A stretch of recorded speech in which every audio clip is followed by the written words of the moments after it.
What's up, everyone? Welcome to the video. Today we're going to take a look at how to connect a phone to a 2020 Hyundai Tucson using Bluetooth. I'm going to be demonstrating this on an iPhone. Other phones would be similar. The first thing you want to do is go into your phone's settings, open your Bluetooth menu, and just make sure your Bluetooth is on. Now taking a look at our center screen. Depending on what screen you're starting from, if you're not already there, go ahead and click the phone menu from the right-hand side over here. And then if there's any phones that are already connected, it's automatically going to try to connect to them. So from this screen, I'm going to click Add New.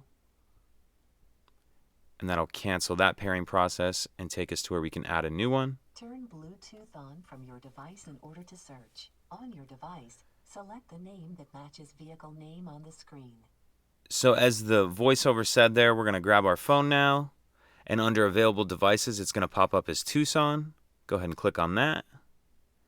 Then we want to make sure that this PIN number here matches the PIN number on our center screen. And it does. So we'll click Pair. And this is just asking if I want to give it access to my contacts. I'm not going to set any of that up right now. But that's it. Now we're connected. And from here you can set it as the priority phone if you'd like. If you have any questions, please let me know. If you could take a second to like and subscribe, it helps us out, and I'd appreciate it. Thank you.